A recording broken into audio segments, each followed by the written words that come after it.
Bonjour les amis, alors aujourd'hui on va parler d'un sujet qu'on t'a sûrement bassiné avec ça, mais c'est sortir de sa zone de confort. Alors là je suis posé, je suis dans mon Airbnb, bon ça ressemble pas trop à un Airbnb parce que là c'est mon hôte qui m'accueille, donc c'est un balinais, je suis dans une maison traditionnelle balinaise, et les maisons traditionnelles balinaises, eh bien c'est des temples, c'est pour ça qu'il y a énormément de temples à Bali, et chaque maison traditionnelle en fait a plusieurs parties, donc là derrière c'est une chambre, mais une chambre qui sert à héberger les étrangers comme moi. Moi ma chambre elle est à l'étage, avec j'ai un petit balcon donc c'est plutôt cool, et t'as chaque partie en fait, donc en face de moi, tu as une partie, c'est pour faire la cuisine et c'est pour manger. Et tu as d'autres parties, du coup, comme les chambres et comme une espèce de petit jardin derrière. Et du coup, c'est vraiment un cachet, c'est vraiment pas mal. Là, ça ressemble vraiment plus à du Bali authentique. Et cette maison, tu vois, ça fonctionne pas comme en Europe, puisque les Balinais ont pas le droit de la vendre. C'est une maison qui appartient à leur famille. C'est une maison qui a été construite par leur famille et qui se donne de génération en génération. C'est pas une propriété que tu achètes et ensuite que tu peux revendre comme en Europe. Donc ça, voilà, c'était pour la partie un peu plus tradition. Donc maintenant, reprenons le sujet du jour. Alors l'idée, c'est de sortir sa zone de confort, mais surtout de l'élargir. C'est-à-dire que plus tu vas l'agrandir, plus tu vas être à l'aise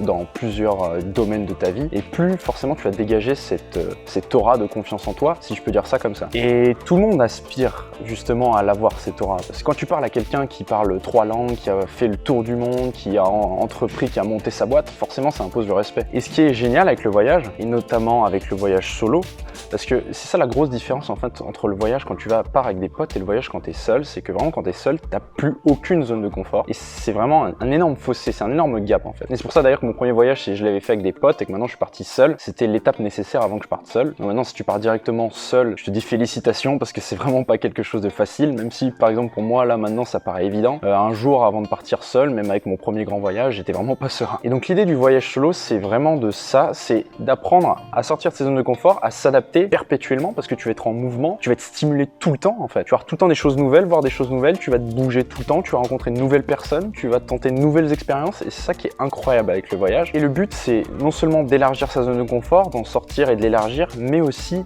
d'apprendre à aimer le process. Parce que ce qui est essentiel, c'est d'apprendre à aimer le process, de sortir sa zone de confort, d'apprécier cet inconfort, d'apprendre. Et finalement, d'un côté, c'est ce qui est ultra enrichissant et c'est ce qui fait la beauté de sortir sa zone de confort. Avant, j'étais quelqu'un qui profondément restait dans sa zone de confort et j'aimais pas du tout, pas vraiment tenter les choses nouvelles parce que ça me faisait peur. Et je suis jamais autant sorti de ma zone de confort que depuis que je suis parti avec mon premier voyage au Mexique, et j'ai jamais autant appris en 1 an et demi, 2 ans, donc avec mon voyage, et même après, parce qu'en fait je me suis rendu compte que c'était tellement stimulant, tellement enrichissant de sortir de cette zone, justement de l'élargir, que je suis un peu tombé amoureux du process si je peux dire ça comme ça, et je me suis jamais autant intéressé à de nouveaux sujets. Par exemple il y a 2 ans tu m'aurais parlé d'immobilier, de bourse, d'éducation financière, je pense que je m'en serais foutu complètement. Là cette année j'ai appris énormément de choses, pareil par rapport à l'entrepreneuriat, je me suis vachement intéressé à l'entrepreneuriat, au business en ligne, à la création de contenu, et là en 1 an et demi, 2 ans j'ai appris plus que dans mes 20 premières années d'existence, même si bon avec l'enfance etc tu peux les enlever, mais t'as compris un peu l'idée. Et c'est vraiment l'une des forces majeures du voyage, c'est que quand tu restes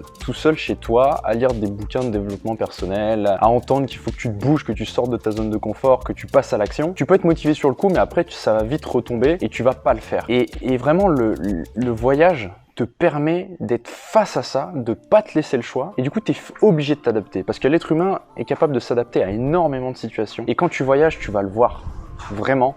Quand tu vois la pauvreté et quand tu vois que tu as finalement besoin de peu pour pouvoir vivre, parce que quand tu pars en voyage solo, justement, moi je pars avec un sac à dos de 40 litres, donc j'ai très peu d'affaires avec moi, tu te rends compte que tu as vraiment besoin de peu pour être heureux. Et ça se voit aussi chez les habitants.